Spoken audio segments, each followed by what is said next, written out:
사도 바울은 진정한 할례는 마음에 하나님의 말씀이 새겨지는 것이라고 이렇게 말씀했습니다. 그래서 진정한 유대인은 표면적 유대인이 아니요 이면적 유대인이 진정한 유대인이다 이렇게 말합니다.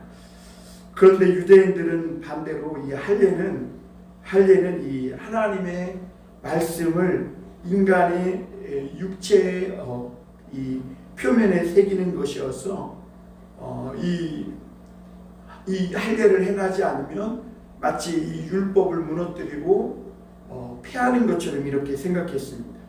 그런데 이 하나님의 말씀을 육체에 새기는 것은 이 마음에까지 이르지 못한다는 것을 우리가 이 유대인들의 삶을 통해 보게 됩니다. 그래서 이 바울은 진정한 할례는 마음에 하나님의 말씀을 새기고 하나님의 말씀을 마음의 표로 표면에 마음에 깊이 새기는 것이다 이렇게 복음을 가르쳤는데 이러한 가르침들은 유대인들을 굉장히 격분시켰습니다. 왜냐하면 마치 이 할례를 폐지하는 것은 하나님의 말씀을 무너뜨리고 폐하는 것이라고 생각했기 때문입니다. 그러나 바울은 더 이상 우리가 육체의 표면에 할례와 같은 이 하나님의 말씀을 새기는 일을 육체에 하지 않아도 된다. 그것은 이제는 해도 되고 안 해도 되고 의미 없는 것이라는 거죠. 그리고 이제는 하나님의 말씀이 이 마음에 새겨져야 한다. 그것이 진정한 할례다. 이렇게 선포한 겁니다. 그런데 이러한 이 사도 바울의 복음은 믿음의 법을 말하는 것인데 이것은 결국 하나님의 율법을 폐하는 게 아니라 도리어 율법을 완성시키고 온전케 하는 것이라고 선포했음을 보게 됩니다. 사람이 이렇게 성장하면서 때에 맞는 행동을 하고 스스로 무언가를 알아서 일을 해나간다는 것은 굉장히 중요한 겁니다. 그래서 그것을 주도적인 학습이라고도 하고 주도적인 삶이라고 합니다. 그러니까 누가 시키지 않아도 자기 때에 스스로 해야 할 일들을 알아서 한다면 그것이야말로 참 온전하게 잘 성장한 사람이라고 볼 수 있겠죠. 그런데 어떤 사람은 어른이 됐음에도 불구하고 스스로 자기에게 닥친 작은 일 하나도 해결할 수 없는 해나가지 못하는 그런 사람들을 보게 됩니다. 여러분 그럴 때 부모들은 걱정하고 염려하게 됩니다. 왜냐하면 이미 다 컸는데 말을 잘 못한다거나 다 컸는데 용변을 가르치 못한다거나 스스로 공부하고 스스로 자기에게 주어진 일들을 감당해 나가지 못할 때 그리고 시집장가 가야 할 나이가 됐는데도 못 가고 또 직장에 들어가서 사회인으로서 제 역할을 해야 함에도 그렇게 하지 못할 때 부모들은 염려하고 걱정하게 되는 것이죠. 사람이 살아가는 목적은 다 다릅니다. 특히 하나님을 믿는 사람과 믿지 않는 사람들은 그 살아가는 삶의 목적이 굉장히 다른 것을 보게 됩니다. 믿음이 없는 사람은 그 삶의 목적이 다 똑같습니다. 돈 많이 벌고 자기가 좋아하는 그런 여성을 만나서 뭐 좋은 집, 큰 집 잘 사서 성공하고 출세하는 거 그리고 높은 자리에 올라가서 다른 사람들을 내 마음대로 부려먹고 시킬 수 있는 그런 사람이 힘을 갖는 것 이런 것이 그 사람의 믿지 않는 사람들의 일반적인 목적입니다. 그런데 이런 인생의 목적을 이루고 나면 모든 사람이 똑같이 감당할 수 없는 이런 외로움 그리고 허무감이 와서 결국에 인생은 어디로 빠지게 되느냐 모두 다 똑같이 죄 짓는 일에 빠지게 된다는 겁니다. 그런데 반면 예수 믿는 사람들의 삶의 목적은 다르다는 겁니다. 왜냐하면 이 예수님을 믿는 사람들은요 그 예수님과 함께 삶의 목적이 어떤 자기의 성공이나 만족을 위한 것이 아니라 나를 향한 하나님의 뜻이 무엇인가를 분별하는 것 그 뜻을 이루어드리는 것 이것이 목적이 되는 것이죠. 예수님도 하나님 아버지의 뜻을 이루어드리는 것이 나의 양식이라고 이렇게 표현했습니다. 나에게는 먹을 양식이 있는데 그것은 나를 보내신 이의 뜻을 이루어드리는 것이다. 그것이 자기 삶의 양식이요 목적이라고 말씀했습니다. 그리고 결국에 십자가에 달려 죽으시는 순간 예수님은 다 이루었다 말씀하십니다. 인간의 눈으로 보면 예수님은 마치 자기 삶이 없었던 것 같아요. 바보스럽고 어리석은 인생을 산 것 같습니다. 만약에 예수님이 그 뛰어난 지식으로 소크라테스나 아리스토텔레스처럼 공자처럼 수많은 사람들을 제자를 양성하고 가르쳤다면 얼마나 세상 가운데서 유명해졌겠습니까? 또 병 고치는 능력으로 많은 사람을 고쳤으면 그 예수님이 얼마나 대단한 자리에 올라가서 길이길이 이 역사 속에 기억 남겠습니까? 그러나 예수님은 그렇게 하지 않았어요. 예수님은 그 지혜와 지식과 능력을 하나님의 말씀을 듣고 깨닫고 믿는 소수의 사람들에게 행하셨음을 보게 됩니다. 그리고 나아가서 이 예수님은 십자가에 비참하게 죽으실 이유도 없는 분이십니다. 그런데 왜 주님이 그렇게 십자가에 자기 스스로 달려 죽으셨습니까? 성경은 예수님이 십자가에 달려 죽지 않아도 될 수 있는 여러 번의 기회가 있었음을 보여줍니다. 그런데도 예수님은 그 십자가를 피하지 않고 하나님이 주시는 이 십자가의 쓴자를 스스로 받아 마신 것을 볼 수가 있습니다. 왜 그러냐? 하나님의 뜻을 이루어드리는 그것이 예수님의 생애의 진정한 목적이었기 때문에 그렇습니다. 여러분, 믿음이 있는 사람과 믿음이 없는 사람에게 공통적으로 일치하는 것이 뭐냐면, 사람은 누구에게나 이 땅에 육신의 옷을 입고 인간으로 온 이상은 한평생을 살아간다는 겁니다. 그것은 누구에게나 똑같아요.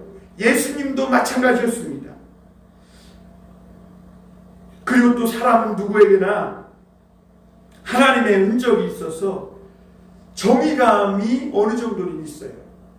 그래서 불의한 일들을 보면 분노하고 화를 내기도 합니다.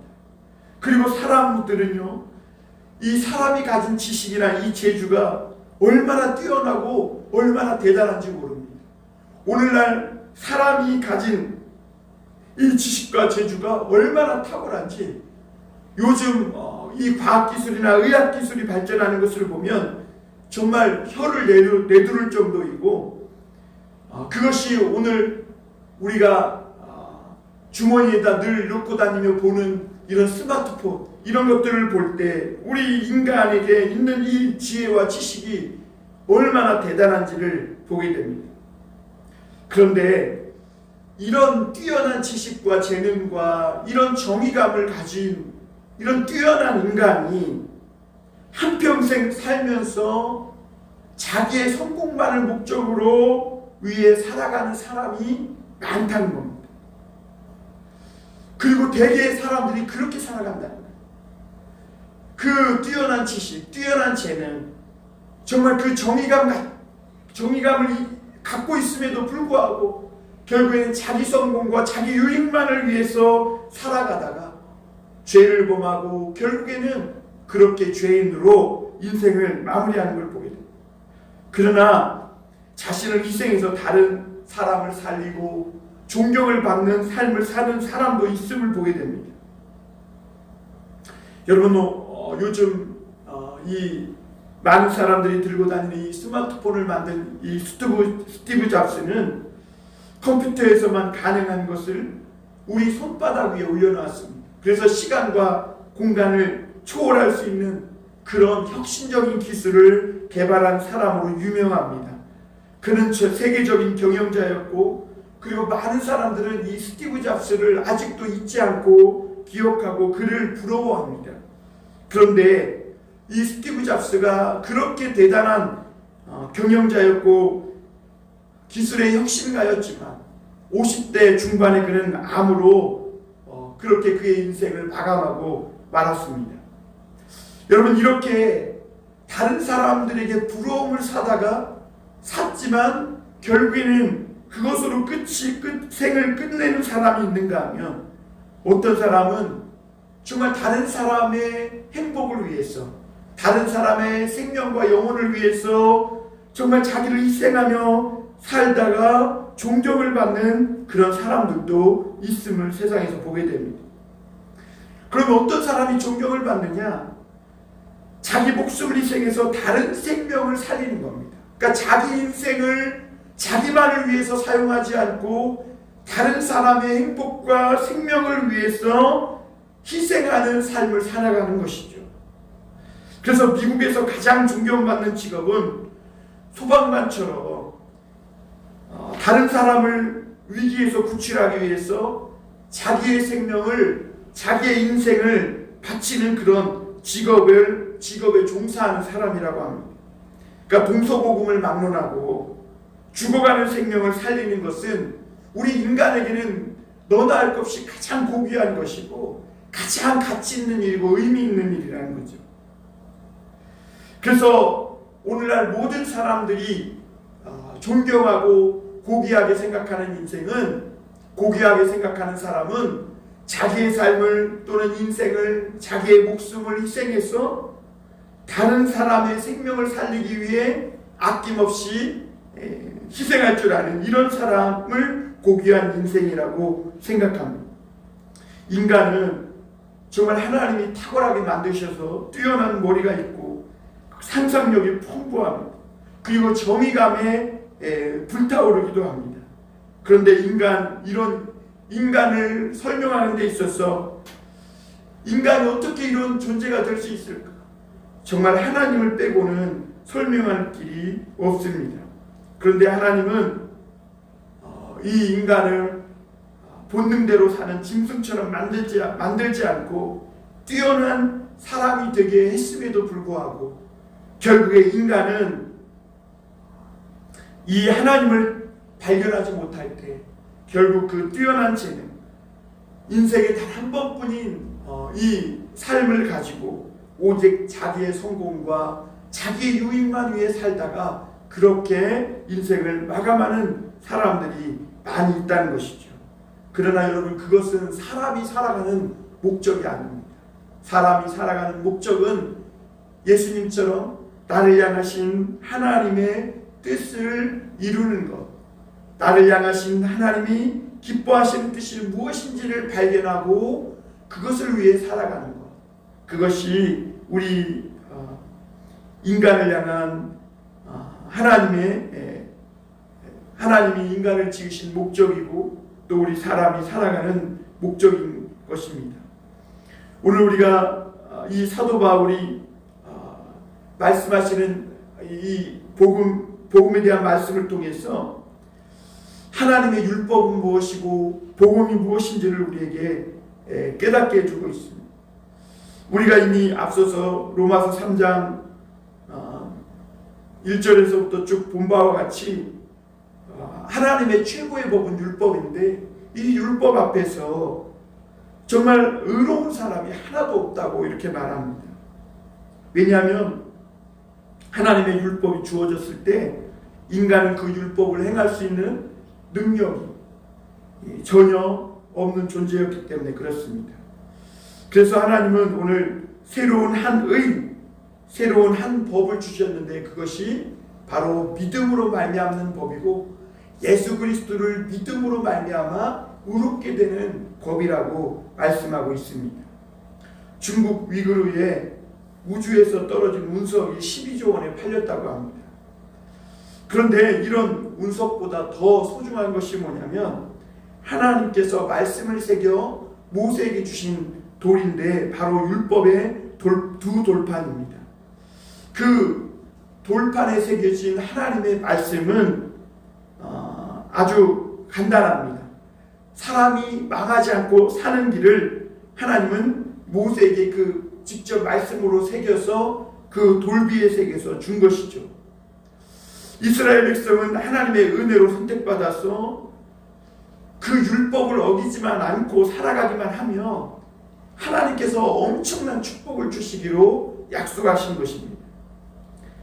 그래서 율법의 내용은 하지 말라는 금령의 내용이 많아요. 이것도 하지 말고 저것도 하지 말고 간음하지 말고 도적질하지 말고 거짓 증거하지 말고 뭐 이런 식으로 하지 말라는 그런 금령이 많습니다. 그래서 인간은 하지 말라는, 하나님이 하지 말라는 그 일만 안 하면, 그 율법대로 하지 말라는 일만 안 하고 가만히만 있으면 하나님의 축복은 굴러들어오게 되는 겁니다. 그런데 인간에게 문제가 생긴 겁니다. 인간은 이상하게 하나님이 금지한 것을 행할 때 쾌락을 느끼는 이런 존재가 되어버린 것입니다. 그래서 인간은 남의 것을 빼앗고 짓밟고 하나님의 말씀과 반대로 복수하고 거짓말하고 하면서 이상하게 쾌감을 느낀다는 것이죠. 그래서 이스라엘 백성은 이 엄청난 율법의 두 돌판을 갖고도 망했다는 겁니다. 인간의 마음속에 죄의 욕망이 용암처럼 부글부글 끓어오르고 있는데 돌비에 새겨진 이 율법 갖고는 그 인간의 마음을 제어하고 통제할 수 있는 길이 없더라는 거죠. 그러니까 이 인간의 몸에 문신을 아무리 하나님의 말씀을 문신으로 새기고 인간 육체의 이 살갗 표면에 아무리 새겨도 그것은 아무 소용이 없다는 겁니다. 하나님은 그런 우리에게 오늘 새로운 한 법을 주셨다고 말씀합니다. 새로운 법은 무엇인가? 하나님을 믿는 겁니다. 믿음으로 의롭게 되는 법이에요. 그전에는 율법으로 행함으로 의롭게 되는 그런 율법을 우리에게 주셨다면 그 율법을 행함으로 의롭게 될 육체가 아무도 없다는 것을 깨달은 후에 하나님은 은혜로 믿음으로 의롭게 되는 법을 주신 것이죠. 그런데 사도 바울 당시에 할례를 받지 않는 율법을 행하는 이것이 행하지 않는 것이 마치 율법을 폐하는 것처럼 생각했다는 거예요. 그러나 사도 바울은요, 율법을 폐지하기 위해서 할례를 받지 말아라 그런 얘기를 한 게 아니에요. 그리고 사도 바울도 할례를 안 받은 게 아니에요. 아무리 그가 하나님을, 예수님을 이 다메섹 도상에서 만났어도 그는 유대인의 결례를 따라 율법을 행했던 사람입니다. 이 율법은 이제는 복음 안에서 행할 수도 있고 행하지 않을 수도 있는데 많은 유대인들은 마치 이 사도 바울이 할례를 받지 말라는 것을 곧 율법을 폐지하자라고 말하는 것처럼 생각해서 격분한 것이죠. 그런데 오늘 바울은 31절에서 이렇게 말합니다. 31절 한번 다시 보겠습니다. 그런즉 우리가 믿음으로 말미암아 율법을 파기하느냐? 그럴 수 없느니라. 도리어 율법을 굳게 세우느니라. 사도 바울은 율법을 폐지하려고 할례를 받지 말라 말한 게 아니라 이 육체의 표면에 새기는 이 할례는 아무런 이 인간을 의롭게 하는데 영향력을 주지 못한다는 거예요. 그러므로 이제는 우리가 하나님을 믿음으로 이 하나님의 말씀을 우리 마음에 새겨야 한다는 이 복음을 전한 것이죠.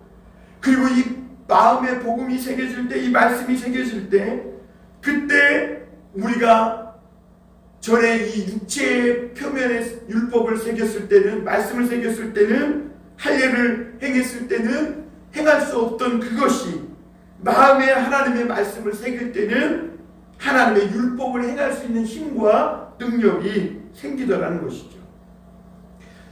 율법은 울타리와 같습니다. 그래서 이 율법의 울타리를 벗어나면 누구든지 다 떨어져 죽고 죄인이 되어버리고 마는 겁니다. 그런데 이스라엘은, 모든 사람은 이 울타리를 벗어나고 싶은 욕망이 가득합니다. 그래서 울타리를 벗어나서 살 때 쾌감과 만족감을 느끼게 되지만 결국엔 다 죽고 망하게 되는 겁니다.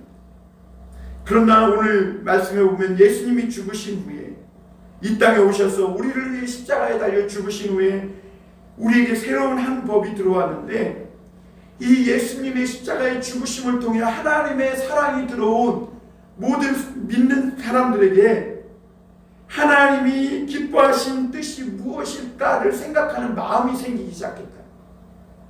그전까지는 그것을 생각지도 않았어요.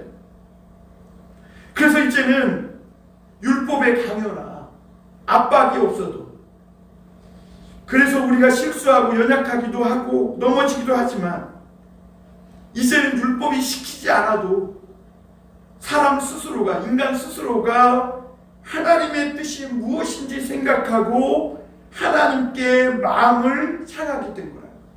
이것이 믿음의 법이라고. 믿음의 법. 그래서 이 믿음의 법은 마음에 하나님의 말씀이 새기는 것인데, 그로 말미암아 인간이 그전에는 생각지도 못했던 나를 향한 하나님의 기뻐하신 뜻이 무엇일까를 생각하게 되었다는 거예요. 하나님 앞에서 의롭게 되는 최고의 율법, 최고의 법은 율법입니다. 그런데 이 모든 사람이 율법을 지킬 수가 없어요. 그러나 하나님은 여전히 모든 사람을 다 이 율법으로 판단하십니다. 그러면 믿음이라는 것은 뭔가? 믿음은 이 하나님을 믿음으로 말미암아 우리가 율법으로는 얻을 수 없는 그 하나님의 의 가운데 들어가게 하는 것입니다. 하나님의 나를 향한 사랑을 받아들이고 그 사랑 속으로 들어가는 것, 그것이 믿음이라는 것. 그래서 하나님을 믿으며 내가 율법으로는 얻을 수 없는 그 하나님의 의 가운데 들어가게 됩니다.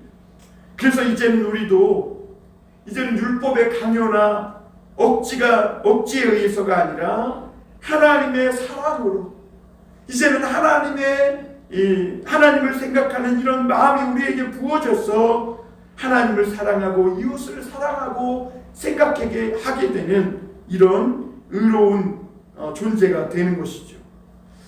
여러분, 인간에게 가장 위대한 것이 무언가?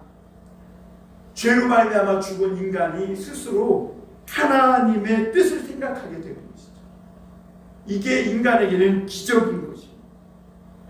그리고 하나님이 나를 향한 뜻이 무엇일까를 생각하는 것. 사실 이것이 하나님이 원하신 궁극적인 최고의 율법이고, 이것이 사도 바울이 말한 율법의 완성인 겁니다. 율법에는 하나님의 마음이 담겨져 있는데, 그 율법이 사실 이제는 우리의 마음으로 들어오게 되는 것이죠. 하나님의 이 새로운 믿음의 법의 특징은 억지와 강요가 없다는 거예요. 눈치 보는 것이 없다는 거예요.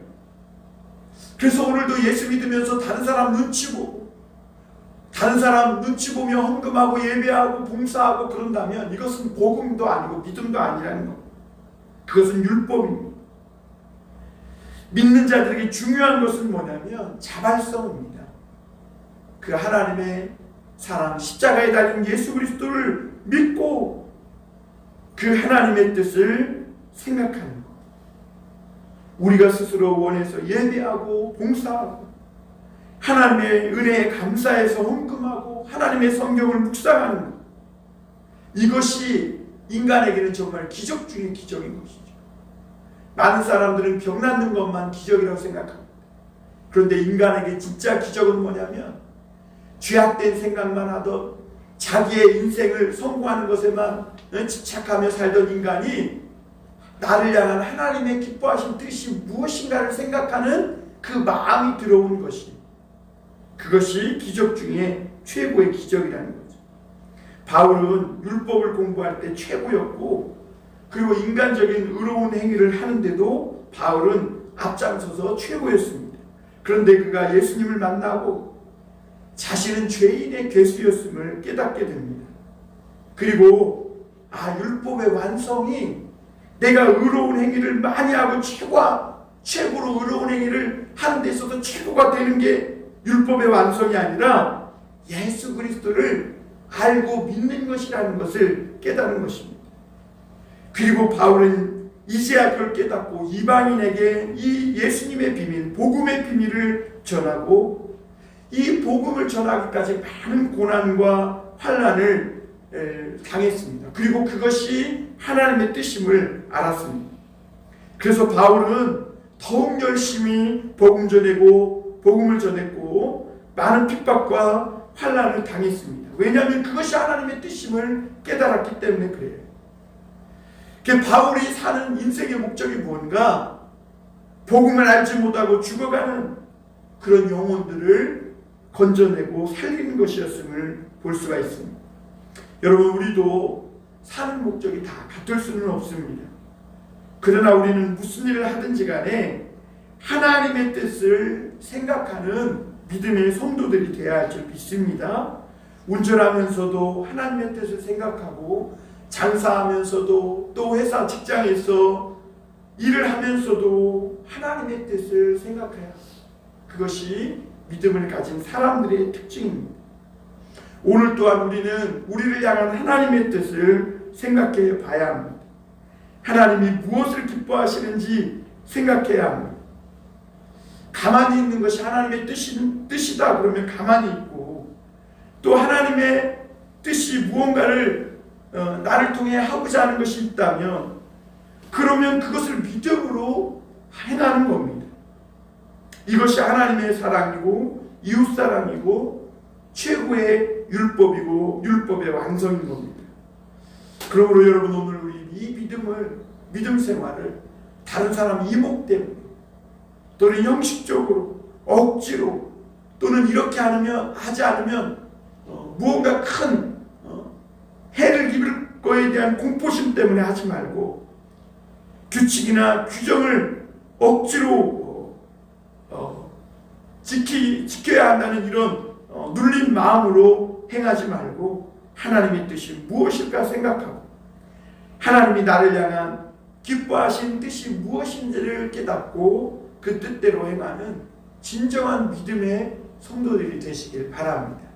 그러므로 하나님의 율법을 이루어가는 그런 우리 모든 봉담 선한목자교회 교우들이 되어서 하나님을 기쁘시게 하는 믿음의 복으로 의롭게 되는 그런 하나님의 긍휼과 은혜를 입고 살아가는 성도들 다 되시기를 주님의 이름으로 축원합니다.